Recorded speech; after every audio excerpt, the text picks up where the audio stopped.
Richard, you said you have a comment. I just want to pick up on that point because I think it's very important, certainly to our business. So remember, we're only in a third of American homes.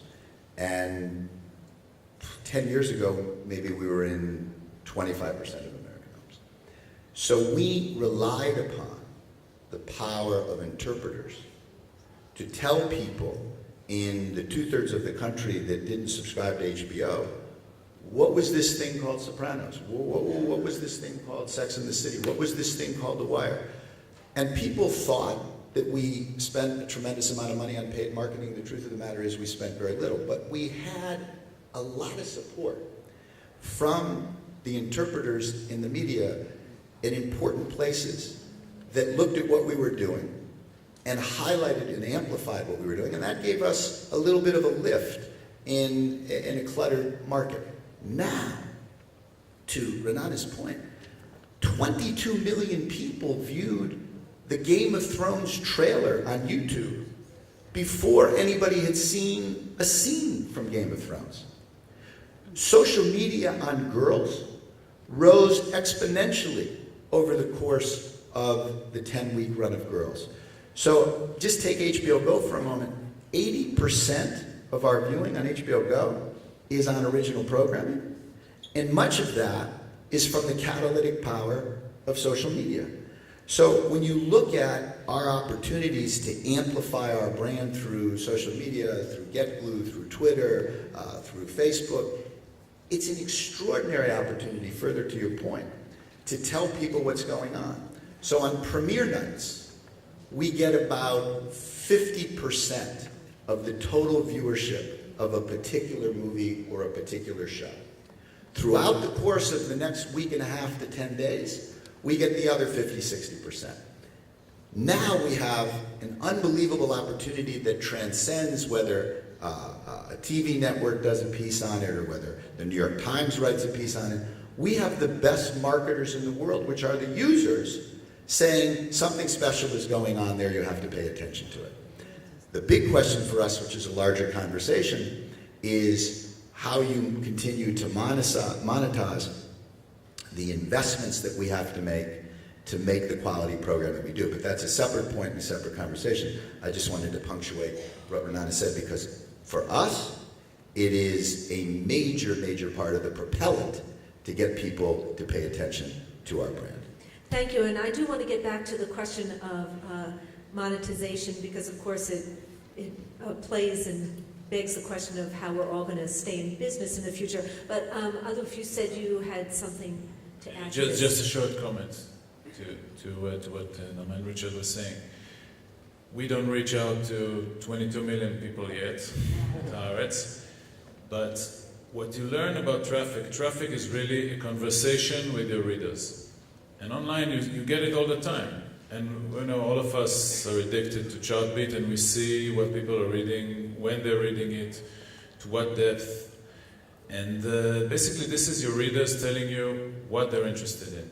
And you know, last night, right at the end of and people do things simultaneously. And you know, all of us in the 24/7 working schedule know that when the kids go to sleep, you have a peak of emails and people communicating with each other, and I'm sure they're not just sitting in front of their computers. They're watching TV, they're having dinners, they're meeting with friends, whatever.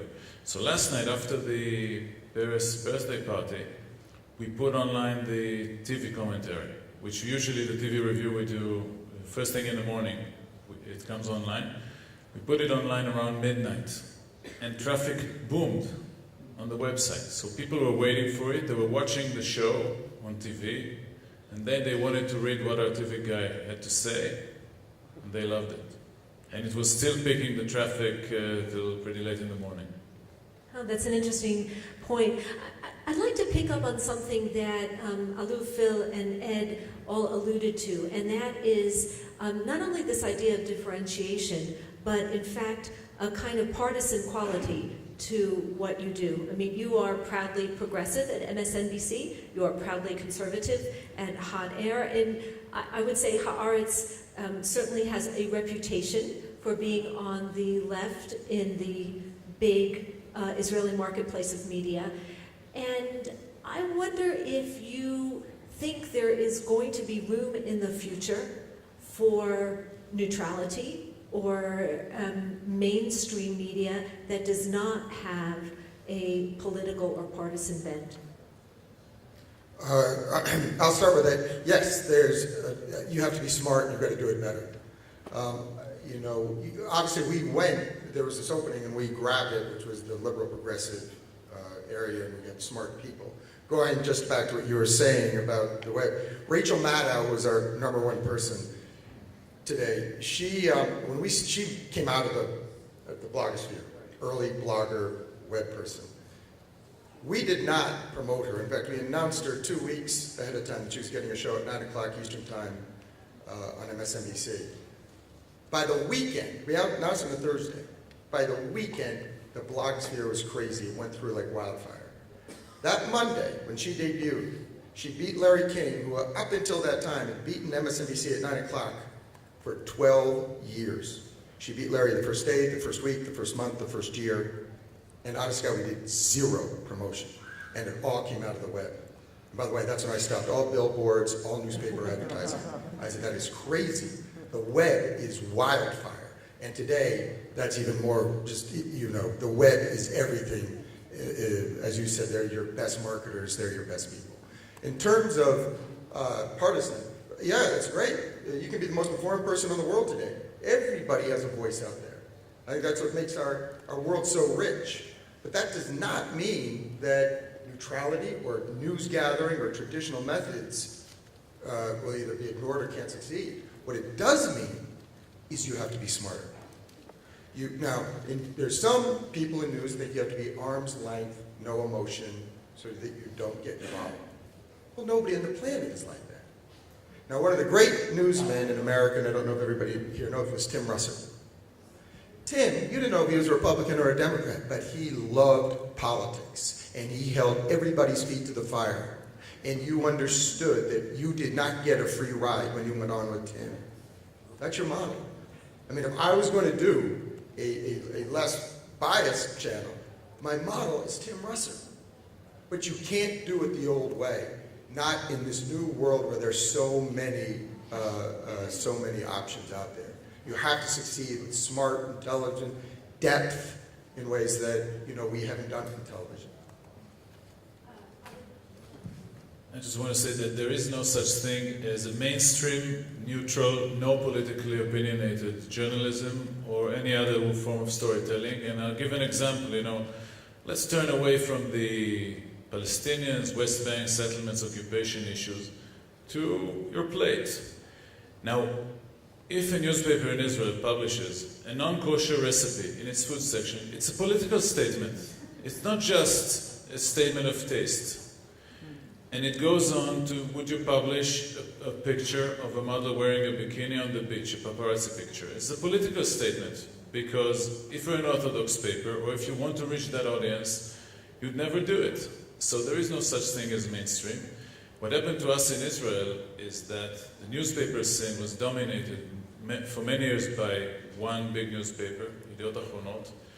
When Israel Hayom came, it forced Yediot Ahronot to take more of a stand, because before that they were so big that they pretended to be the neutral, non-opinionated mainstream newspaper. Once they had a competition that was very opinionated, I think it created the same effect as Fox and MSNBC created in American television. And most of you know, I don't watch American television that often, but when I read the commentary of my American colleagues, they almost always relate to Fox and MSNBC, rather than to the old traditional, non-partisan, mainstream, boring broadcast networks. Anybody want to stand up for boring here? Well, I don't want to stand up for boring, because I think boring journalism doesn't succeed because it's boring. I mean, I don't even think that outlets that are trying to fit into the objective, neutral paradigm would call that boring. I mean, you still have to have, you have to have stories that grab. It's about the storytelling, as Richard said earlier, and that's true in even objective journalism. It's still about the storytelling. You have to have a story that people want to read. And the question is, how well do you do it? And whether or not the reporter is going to introduce his own perspective into that report. I always think of the British newspapers as a really interesting model as to where I think we're migrating in the United States, because the British for many, many years have had newspapers that are clearly and explicitly point of view newspapers. You know, the Guardian, the Telegraph, the Sun, the Independent. Not only are they explicitly point of view, but they kind of tend to align with the major political parties as well. And that's great. And as a reader, and I am an avid news reader, I have been since I was a small kid. I was joking with Jane earlier, and I used to read the newspapers, and it's okay if I started with the comic strips. You know, I read the rest of the newspaper after that. The comic strips were the most important part, but I read the rest of the newspaper after that. But I read the Guardian, I read the Telegraph, I read the New York Times, I read the Washington Post, I read the Los Angeles Times, where I grew up. I used to read the Orange County Register. And all of those newspapers add value to my experience, to my knowledge. What you need to know, and this is the reason why I think the British model is so good, is what you need to know is what the perspective is, what the admitted, explicit perspective is. And that allows a reader to say, okay, I understand the Guardian is covering this story. Let me go see what the Telegraph has to say about it. I understand that the New York Times is covering this story. Let me go see what the New York Post has to say about it. Or more likely what the New York Post headline is, because they've got the greatest headlines in the world. Not much story, but... But you couldn't do that. That's right. You could not do it before the web. That's something that the web has allowed you to do. And I've read Rents. It's a good newspaper. It's a good source for material here. I read the Jerusalem Post. It's a good source for news out here. The consumers, and Aluf is right, that's the revolution. With the internet, we now have access in various ways and to varying degrees, depending on paywalls and that sort of thing, to a wide variety of perspectives. And the difference in the United States prior to the internet is that we were so large that the newspapers were really just focused on, you know, smaller regions. You know, the New York Times basically covered the tri-state area.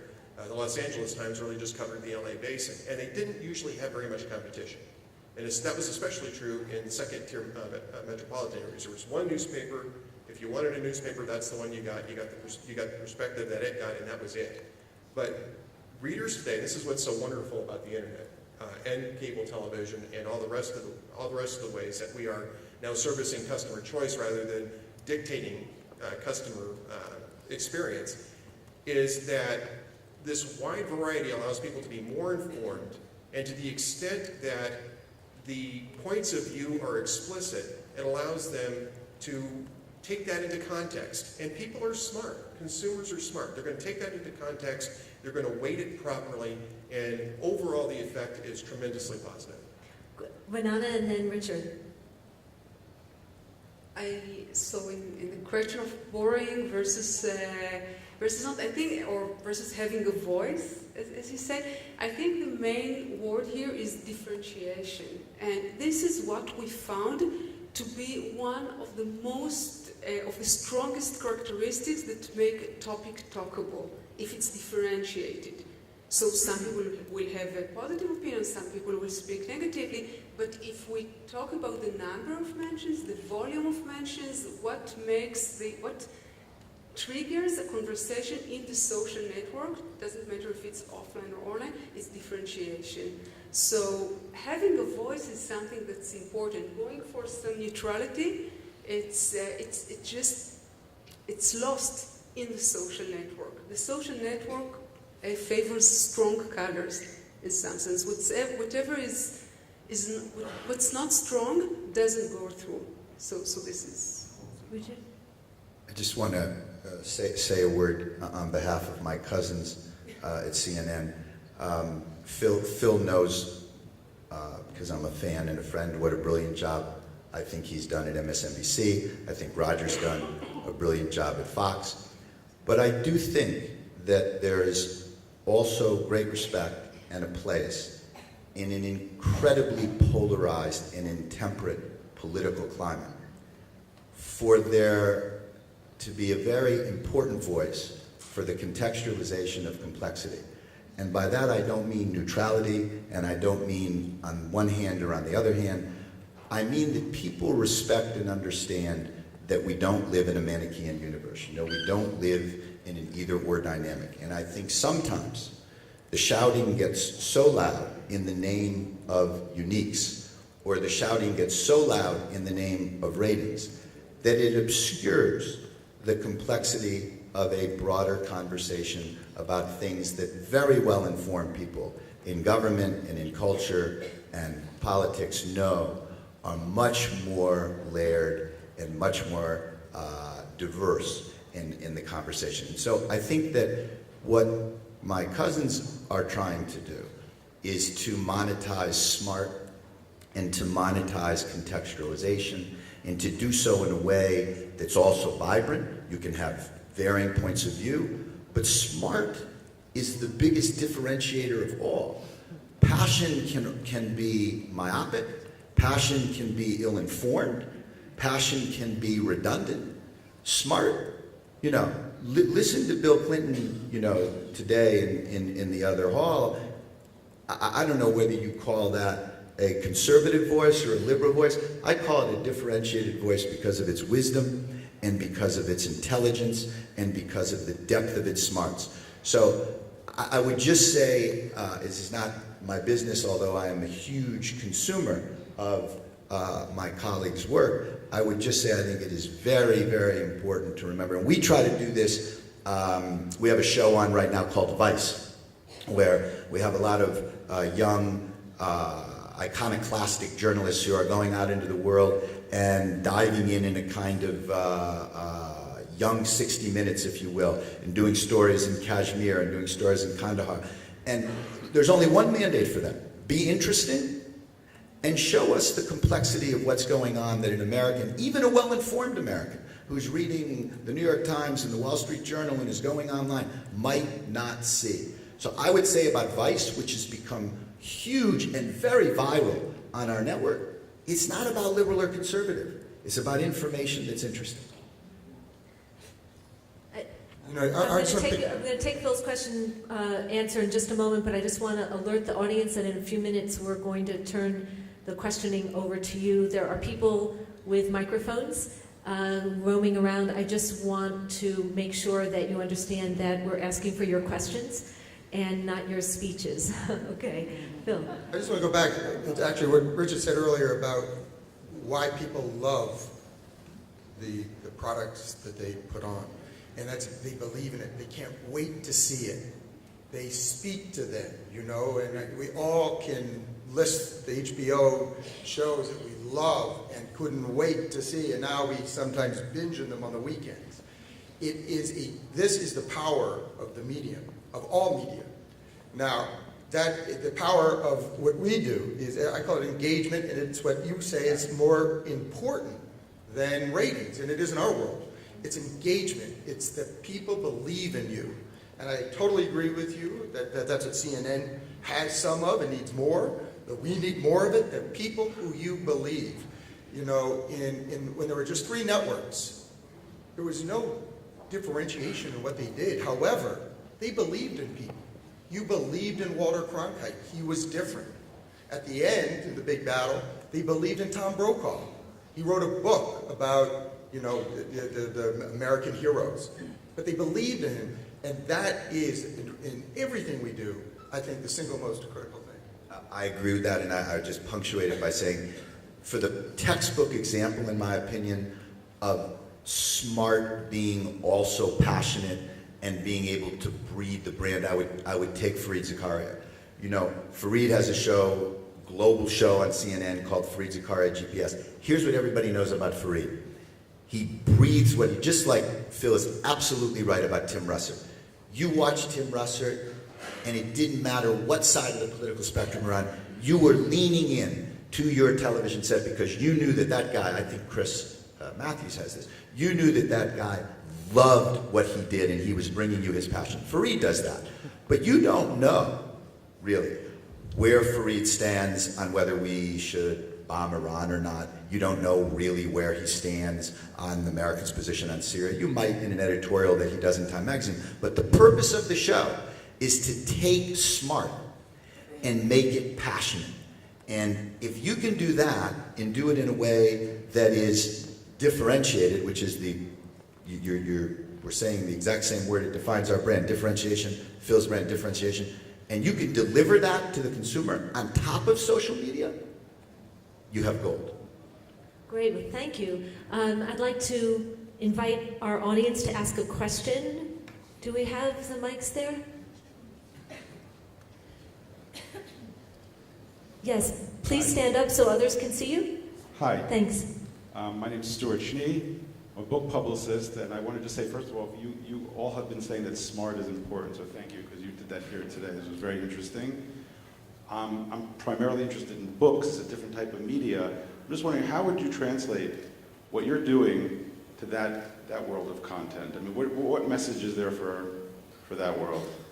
For the book publishing world? Yeah, because they're scared. As you can imagine, they're pretty scared also. The greatest thing that can happen to the book, the greatest thing that I'm only going to be slightly facetious, but the greatest thing that happens is take, 3 books or so that we have made into films. So take Game Change and Too Big to Fail, for example.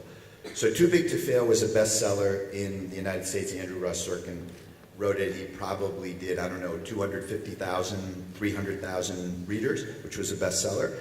We made the movie with Andrew's participation, and we did probably 9 million viewers. So we hope what happens is the movie elevates the book, and the book elevates the movie, and you have a very nice symbiosis. Game Change by Mark Halperin and John Heilman has done 12 million viewers, and I think John and Mark probably sold 1 million copies of that book, which is sui generis in the book publishing business, as you know. But we're looking for great literature all the time, both to make into fictional work, to make into films, but also nonfiction work to make into films, and we get some of our best material that way. But for your business, the same thing. It's differentiation, and again, the power of social media telling people about it, I think gives you as much turbo as you've ever had in the history of your business. I'd like to answer that in part by asking you a question. And I have in my pocket here, which I'm almost never without, my tablet. It's got Amazon Kindle on it, and I could also download Nook from Barnes & Noble, and there's a couple other readers there, reading type of programs there. To me, that sounds like a great opportunity for book publishers, because you're going to have a whole millions and millions and millions of people that are walking around with this. It eliminates a lot of your production costs, and it allows you a tremendous amount of reach. Basically, people are carrying bookstores in their pockets. You can carry about, depending on how much memory you've got in this, 3,000 or 4,000 books at a time. I mean, it's amazing when you think about this. I mean, 3,000 years ago, you probably couldn't find a library with 3,000 books. Now you can carry one in your pocket. Do you see that as a tremendous, does the book publishing industry, I should say, see that as a tremendous opportunity for growth? Because I think it really does represent it. They do, but they're also scared. It's so new. You guys are ahead of you guys have been doing this for a while. I think book people, I also worked in ebook publishing, and we thought, well, the book is dead. Well, we know that that's not true. In fact, this is helping the book, just like you all are helping TV news. And I mean, this study, the academic study, shows it doesn't compete, it completes. But I don't think the map is still unclear. They're still navigating. So when you're not sure where you're going, you're more nervous. You guys have already, you're like much further on in the journey. So it's not just about like downloading books. It's like, well, if people are downloading stuff for free, what if they share it? What if they don't read the whole book? What if they don't want to spend money on a hardcover book? What about Barnes & Noble? All of them, all the ways we used to sell books don't always work anymore. Like, we're still feeling our way through it. Well, thank you very much. I want to make sure we have time for a couple more questions.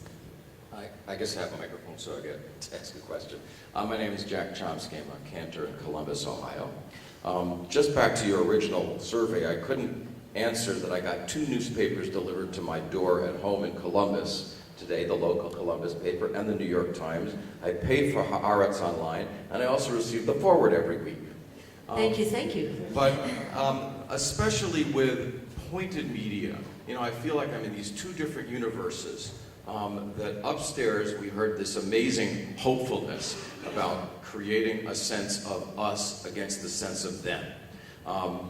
I survived some years in the United States and then discovered MSNBC, which turned out to be my us. But that's part of that us versus them thing that's going on in the United States. I'm trying to figure out in the media that has been created in the last 20 years, how what happens upstairs is going to survive what's going on Fox NBC, Fox News versus MSNBC. We talked about the creation of a possible, not a particular point of view media, but how does that idea of creating peace, creating new realities, get past these very pointed and, may I say, angry points of view? Because what makes those things really go is that people get angry. And anger is a very, very positive emotion that I don't think we've been able to overcome. I found my anger outlet at MSNBC after those years. But so I hope that wasn't totally a statement. I think that's a real question. Phil. Look, it's complicated. Look, people are always going to have different views. And we hope that at some point we're going to find where we can all get along. The fact is, we have different points of view. Now, do I think that MSNBC should be your sole source of information? Absolutely. But no. I want everybody. But no. And it's not going to be. No, that's the forward, is the sole source of information.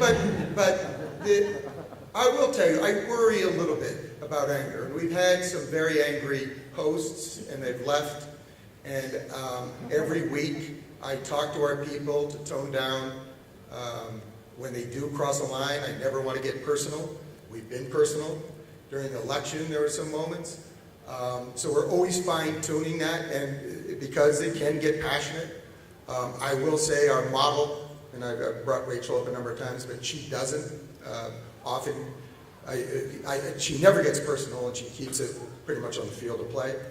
But look, there's always going to be different opinions. There's always going to be different points of view. I think we're all the healthier for it. We should be respectful, and we should take advantage of everything that's out there.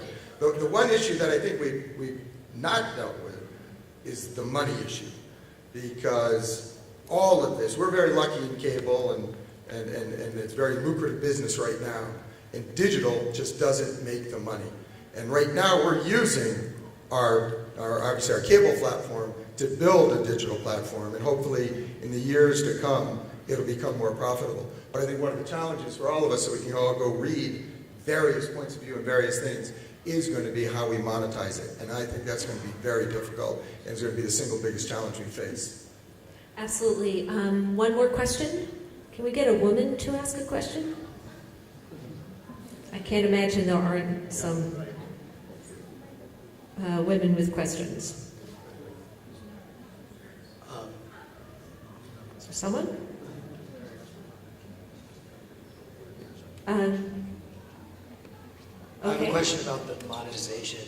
So, as you guys have been saying, Tim Russert, Smart, HBO, Original, and the barriers to entry are all going down.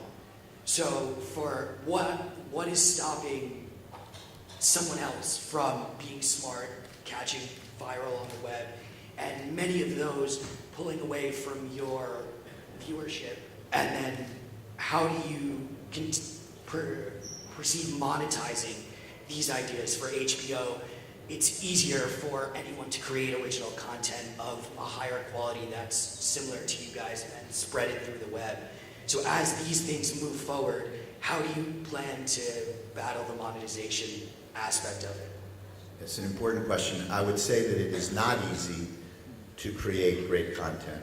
It is easy to create content, but great content, which has not only passion engagement, but which breaks through a very cluttered culture, that's very hard to create.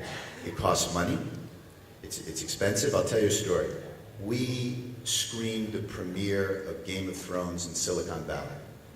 And we brought the cast, we brought David Benioff and Dan Weiss, who created the show. We did it in a giant auditorium, standing ovation, and at the end, a bunch of young people from all the different companies, digital companies, came up to me and said, you know, I love HBO, I love, but why can't we just get it for, you know, I just want it for $8 or $9, and then I get, all my friends would get it, and we would get it. I said, let me ask you something. Did you like Game of Thrones? Oh, it's fantastic, unbelievable. I said, do you like True Blood? Oh, True Blood, fantastic. We love True Blood, it's fantastic. I said, how about girls? Do you like girls? Oh, my girlfriend loves girls. We're obsessed with it. I said, really? Well, let me explain something to you. If you like all that stuff, do you know how much that show you just watched cost? Well, we can't do that for you. Nor can we make True Blood, nor can we make Girls, nor can we make Boardwalk Empire, nor can we make any one of the plethora of things that are lined up at our door for that price, right? And nobody can. So the interesting question is, said I literally and metaphorically now to that group, is if we deliver on our, we're making an implicit promise to you, right? Which is that we're going to give you something special across a wide range of categories. If we keep delivering on that and giving you optionality for how you see it, we think our price point is fair and we think it adds value. If somebody wants to say, I don't want to pay that much, I'm going to pay X for this, I would simply submit to you that to get the David Benioffs and the Dan Weisses or the Aaron Sorkins who make Newsroom or the Larry Davids, you are not going to be able to do that without a fair price for that product. And I would say the same thing about this brilliant newspaper. He has editors to pay, he has foreign correspondents to pay, he has engineers who are writing code, Phil has reporters and journalists. It costs money. And so, to go back to an old cliche, which is absolutely true, there is no free lunch. And if you want the kind of quality of the brands that are up here, it costs money. It's not to say that we don't need to present optionality and continue to give great value. It's just to say that to do it, it's expensive. Just a simple fact. Winana, the last word. Okay. Phil and I were talking about it earlier, that I think that one of the obstacles on the way to true or to efficiently monetizing it is the measurement. Like today, what most of the networks have is the rating points, and that's simply not enough.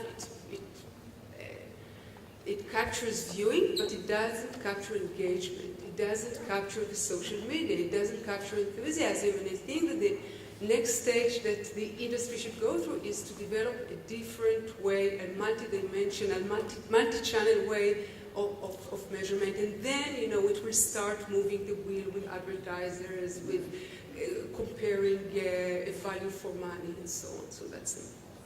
Well, thank you. It's pretty obvious that we can talk about this subject for a long time. But please join me in thanking Winana Paris, Richard Kepler, Ed Morrissey, Phil Griffin, and Aluf Ben. I'm Jane Eisner. I do hope that you will read the Forward in print, online, and all the other ways that we produce it. Thank you very much.